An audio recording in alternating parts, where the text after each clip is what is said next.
Hello everyone, welcome to Math Nerd. Now no more fear of math. अब math से marks कम नहीं. तो guys I hope आप लोगों को हमारे चैनल पे हमारा कंटेंट बहुत ज्यादा पसंद आ रहा है. तो आज की इस क्लास में हम डिस्कस करने वाले हैं class 12th maths PYQ of year 2025. बात करूं अगर क्वेश्चन की, तो क्वेश्चन हमारा बिलोंग करता है chapter number 5 continuity and differentiability. जैसा कि आपको नजर आ रहा होगा कि सेकंड डेरिवेट का क्वेश्चन है ये, है ना. और कहीं ना कहीं हमारे पास x equals to theta something दे रखा है, y equals to theta something दे रखा है. तो क्वेश्चन तो हमें समझ में आ गया सर, हमें dx अपॉन डी थीटा निकालना पड़ेगा, dy by D theta, then हम dy बाय dx निकालेंगे, देन हम D square Y upon D X square निकालेंगे. बात समझ में आ रही है. तो ये जो क्वेश्चन है हमारा, ये क्वेश्चन हमारा सीबीएसई बोर्ड एग्जामिनेशन 2025 में 5 मार्क्स में पूछा गया था. वेटेज की बात करें तो क्वेश्चन बहुत ही ईजी है. बस इसमें आपको एक चीज ध्यान रखनी है कि चेन रूल को फॉलो करते हुए चलना है और आपको बिल्कुल तरीके से क्वेश्चन को सॉल्व करना है. हाँ, सबसे इंपॉर्टेंट चीज, अगर आपने हमारे इस चैनल को अभी तक लाइक शेयर और सब्सक्राइब नहीं किया है तो पहले वो कर लीजिए, बिकॉज यहां पे आपको मिलने वाला है class 9 to 12 complete content day by day update हो रहा है. क्लास 10th और 12th की पीवाईक्यू सीरीज चल रही है. तो चलिए बिना टाइम वेस्ट किए क्वेश्चन को डिस्कस करते हैं. क्वेश्चन जो हमारे पास दे रखा है, x equal to a cos theta plus log 10 theta by 2, y equal to sin theta by 2 sin theta, and then हमें ये फाइंड करना है और उसकी वैल्यू में इवेल्युएट करनी है theta equal to pi by 4 पे 45 डिग्री पे. तो सबसे पहले हम क्या करेंगे, dx अपॉन डी थीटा निकालेंगे. x को थीटा के रेस्पेक्ट में डिफरेंशिएट करेंगे, तो dx बाय डी थीटा. सबसे पहले देखो, अगर मैं बात करूं, मेरे पास x का जो फंक्शन दे रखा है, फंक्शन दे रखा है a cos theta plus log 10 theta by 2. देखो a कांस्टेंट है तो इसको तो बाहर ही रखो. cos थीटा का डिफरेंशिएशन होता है माइनस का sin थीटा. अच्छा समझ में आया. अब log x का डिफरेंशिएशन क्या होता है, 1 अपॉन एक्स. तो इसको मैं लिख दूंगा 1 अपॉन 10 थीटा बाय 2. थोड़ा सही से लिख लेते हैं, 10 थीटा बाय 2. और अब आता है चेन रूल. सर लॉग का जो आर्ग्यूमेंट है, आपने लॉग को सिंप्लीफाई किया, अभी लॉग का डिफरेंशिएशन किया. अब 10 थीटा बाय 2 का क्या होगा, सेक स्क्वायर थीटा बाय 2. तो ये हो गया sir sec square theta by 2. अब sir sec square theta by 2 आपने कर दिया. अब जो एंगल है हमारा उसका कौन करेगा, तो थीटा बाय 2 का क्या हो गया, हाफ. इतना सब कुछ करना पड़ेगा. अब देखो हमारा यहाँ पे एक्सप्रेशन है साइन की फॉर्म में, यहाँ टेन और सेक स्क्वायर है, तो उसको थोड़ा सा सिंप्लीफाई करते हुए चलेंगे ताकि हमारा एक्सप्रेशन थोड़ा सा सिंपलेस्ट फॉर्म में कन्वर्ट हो जाए. राइट, चलिए तो आगे देखते हैं अब इसको. dx by D theta equal to a हमारा एज इट इज रहेगा, माइनस का sine theta as it is रहेगा. 10 थीटा बाय 2 का क्या होता है, साइन अपॉन कॉस, तो साइन तो नीचे रहेगा,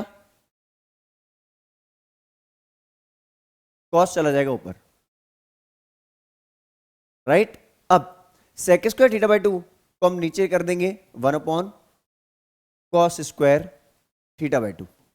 देखो सबसे इजी होता है, जब भी कोई रेशियो समझ में नहीं आए तो साइन और कॉस में चेंज कर लो, और ये हमारा 1/2 एज इट इज रहेगा. अब देखो एक चीज आप यहां पे ध्यान देखो, कॉस थीटा बाय 2 और कॉस स्क्वायर थीटा बाय 2, एक कॉस थीटा बाय 2 ऊपर से रिमूव होगा, नीचे हो जाएगा. अब हमारा जो नीचे वाला एक्सप्रेशन है उसको लिखते हैं हम. तो a माइनस का साइन थीटा प्लस का 1 अपॉन, इस 2 को पहले लिखता हूं, 2 साइन थीटा बाय 2, ठीक है, कॉस थीटा बाय 2. देखो एक चीज समझो अब, यहां से बहुत इंपॉर्टेंट कॉन्सेप्ट है, समझ लो. 2 sine theta cos theta is sine 2 theta. Sine 2 theta की आइडेंटिटी लग रही है, तो dx upon D theta equal to a, ये तो हो गया माइनस का साइन थीटा, ये हो गया साइन 2 थीटा की आइडेंटिटी. साइन 2 थीटा के हिसाब से sine 2 into theta, 2 into theta into 2 into theta by 2, मतलब कि ये थीटा बन गया एक तरह से. साइन 2 थीटा की आइडेंटिटी लगाई है हमने, साइन 2 थीटा की आइडेंटिटी लगाई है हमने इस पूरे एक्सप्रेशन में, ये ध्यान रहे, इस पूरे एक्सप्रेशन हमने साइन 2 थीटा की आइडेंटिटी लगाई है. अब एलसीएम ले लीजिए सर, थोड़ा सा और सिंप्लीफाई कर लो इसको. dx upon D theta equal to a, यहां से हम ये कर देंगे एलसीएम लेके, साइन थीटा तो नीचे आ गया, ठीक है, ये हो गया माइनस का साइन स्क्वायर थीटा प्लस का 1। देखो 1 माइनस साइन स्क्वायर थीटा, एक तरह से 1 माइनस साइन स्क्वायर हो गया। 1 माइनस साइन स्क्वायर क्या होता है? Cos square theta. तो हम इसको नेक्स्ट स्टेप में बस इतना सा ही सिंप्लीफाई करेंगे, dx upon D theta equal to a cos square theta upon sine theta. बस इसके आगे कुछ मत करना, इसको इतना ही लीव करना है हमें। बात समझ आ गई? हमने क्या किया, 1 माइनस साइन स्क्वायर को लिख दिया कॉस स्क्वायर। आप चाहो तो मैं यहां पे इसको मेंशन कर दूं कि यहां पे हमने लगाया था साइन 2 थीटा वाली आइडेंटिटी। ठीक है, साइन 2 थीटा की आइडेंटिटी। चलो इसको थोड़ा सा मैं वैसे लिख लेता हूं, साइन 2 इंटू थीटा बाई 2 करते हुए साइन 2 थीटा, थीटा मेरा थीटा बाई 2 था। यहां पे हमने एक्सप्रेशन में क्या लगाया, यहां हमने लगाया है 1 minus sine square theta equal to cos square theta. यहां तक की बात सबको क्लियर हो चुकी होगी आई गेस। अब बात करते हैं y को, y को डिफरेंशिएट करना पड़ेगा। तो y इक्वल टू मेरा क्या दे रखा है, y इक्वल टू दे रखा है सर मुझे साइन थीटा। अब देखो साइन थीटा का डिफरेंशिएशन क्या होता है, कॉस थीटा।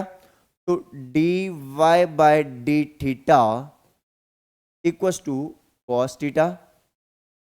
अब बहुत ही सिंपल है सर, अगर आपको चाहिए dy बाय डी एक्स, तभी तो हम D square Y upon D X square निकालेंगे। तो पहले निकालेंगे dy, देन यहां से हम लिख देंगे, अगर हमें ये पता है सब कुछ तो थोड़ा सा मिनिमाइज करके यहां ले आऊं, थोड़ा सा इधर इसको शिफ्टिंग कर देते हैं, थोड़ी सी मिनिमाइज करेंगे इसको, नहीं तो स्पेस का इशू आएगा बाद में। ठीक है, चलिए ये थोड़ा सा ऊपर हो गया पोर्शन, पोर्शन को थोड़ा सा ऊपर कर लेते हैं हल्का सा, बस। ठीक है, यहां पे हमारी बात क्लियर हो गई है अच्छे से। अब देखो then dy by D X जो हमारा है, हमारा जो एक्सप्रेशन है dy बाई डी एक्स क्या हो जाएगा, dy by D theta divided bye D x upon D theta. यही तो होगा, क्योंकि डी थीटा एक तरफ से कैंसिल आउट हो रहा है हमारा, है ना, रिमूव हो रहा है, काटना नहीं है, हो रहा है indirectly. dy by D x की जो वैल्यू है यहां पे हमारी आ जाएगी, इसकी वैल्यू क्या है ऊपर, cos theta divided by A cos square theta, और ये जो साइन थीटा डिनोमिनेटर में था ये ऊपर जाएगा। तो फाइनली जो मेरा एक्सप्रेशन बन जाएगा dy ओवर डी एक्स, है ना, ये हो जाएगा साइन थीटा ए कॉस थीटा। इतनी बात आई गेस आप सबको बहुत अच्छे से क्लियर हो चुकी है सर। ठीक है, इतनी बात तो बहुत अच्छे से क्लियर हो चुकी है सर, हमें इतनी बात तो क्लियर है ना। अब क्या किया जाए सर, अब हमें एक काम करना है, हमें dy बाई डी एक्स मिल चुका है सर। ठीक है, अब आपको D square Y upon D X square निकालना है, यही बात होगी। चलो अब इसका सेकंड डेरिवेटिव निकालते हैं। अब हम निकालते हैं D square Y upon D X square. अच्छा, इसको मैं थोड़ा सा और सिंप्लीफाई कर सकता हूं क्या? बिल्कुल कर सकते हैं सर। इसको निकालने से पहले आप, चलो इसको लिखा रहने देते हैं, इसको थोड़ा सा सिंप्लीफाई कर लीजिए सर आप। D Y by D X, क्योंकि डिविजिबिलिटी रूल क्यों लगाऊं सर मैं, ये मैं लिख दूं ten theta divided by A, है ना, ten theta divide by A तो हो जाएगा, यही तो होगा, ten theta divide by A. ठीक है, टेन थीटा अपॉन ए हो गया ये, क्योंकि सिंपली अगर मैं देखूं यहां पे, तो जब मैंने इसमें डिवीजन किया तो हमारा ए डिनोमिनेटर में आ चुका है, मतलब ये हमारा कांस्टेंट है, इससे हमारा कोई लेना देना ही नहीं अभी तक, सही बात बताएं तो, है ना। तो ये हमारे पास एज इट इज आ चुका है। अब हमें क्या करना है, D square Y upon D X square निकालना है, ये एक्सप्रेशन को सॉल्व करना है हमें। टेन थीटा, देखो 1 अपॉन ए तो हमारा एज इट इज लिख दो, टेन थीटा का डिफरेंशिएशन क्या होता है, सेक स्क्वायर थीटा। सर ये तो बात बिल्कुल सही है आपकी, लेकिन हमने इस टेन थीटा को एक्स के रेस्पेक्ट में डिफरेंशिएट किया, तो थीटा, इस एंगल को भी तो डिफरेंशिएट करना पड़ेगा विद रेस्पेक्ट टू एक्स। तो क्या आएगा sir, d theta, theta is differentiating with respect to x, तो d theta by multiply with d theta by D x, tan theta का हो गया सेक स्क्वायर थीटा, तो d theta upon D x हो जाएगा, और d theta upon D x की value यहां से निकालेंगे हम। बात समझ आ रही है? D theta upon D x की वैल्यू कहां से निकालेंगे? यहां से निकालेंगे। तो put D theta upon D x, D theta upon D x की वैल्यू देखो, इसका उल्टा कर देना, क्या आ जाएगा मेरा? साइन थीटा अपॉन ए कॉस स्क्वायर थीटा। ठीक है, साइन थीटा अपॉन ए कॉस स्क्वायर थीटा। ठीक है, चलो यहां तक बात क्लियर है। अब इसको उठा के पुट करते हैं यहां पे, तो D square Y upon D X square equal to 1 upon A sec square theta को थोड़ा उल्टा कर दूं, 1 अपॉन कॉस स्क्वायर थीटा। देखो इस सेक स्क्वायर को मैं कन्वर्ट कर रहा हूं साथ के साथ, और इसकी वैल्यू सर आपने बताई थी अभी साइन थीटा अपॉन ए कॉस स्क्वायर थीटा। यहां तक की बात सर हमें बहुत अच्छे से क्लियर हो चुकी है। तो D square Y upon D X square क्या हो जाएगा? Sine theta A square cos power 4 theta. अब इस वैल्यू को मुझे इवेल्युएट करना है theta equal to pi by 4 पे, राइट? सो एट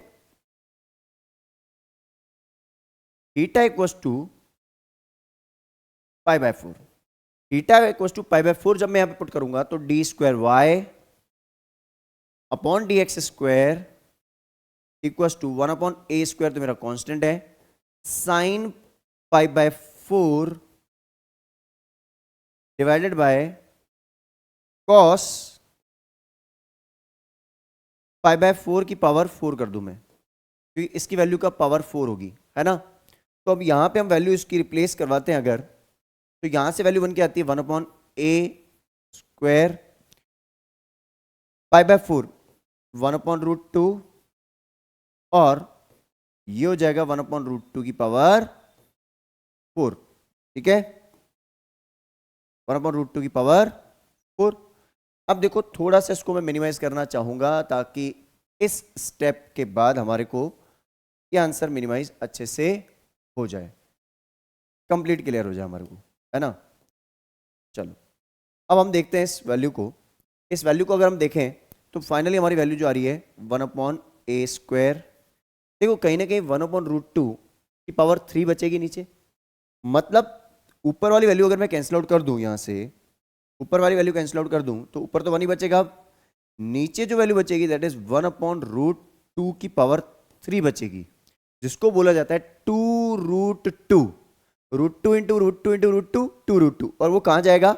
ऊपर। तो ऊपर आ जाएगा 2 रूट 2 अपॉन ए स्क्वायर, और यही मेरा आंसर है।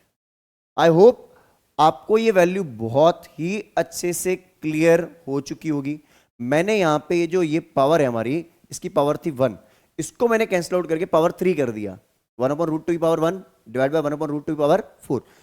साइन पाई बाय 4 और कॉस पाई बाय 4 की वैल्यू सेम होती है, उस हिसाब से हमने इसका एक्सप्रेशन का सॉल्यूशन निकाला। आई होप बहुत ही अच्छे से आपको ये एक्सप्लेनेशन समझ में आया है, क्वेश्चन क्लियर हो चुका है। तो जल्दी से इसका स्क्रीनशॉट ले लीजिए। चलिए, तो आई गेस आपको ये क्वेश्चन बहुत अच्छे से क्लियर हो चुका है। अगर आपको हमारे चैनल पे हमारा कंटेंट पसंद आ रहा है तो बस आपसे एक ही रिक्वेस्ट है, हमारे इस चैनल को मैथ नर्ड को ज्यादा से ज्यादा लोगों के साथ शेयर कीजिए ताकि हम आपके लिए और भी ऐसे इंटरेस्टिंग वीडियोस ला पाएं।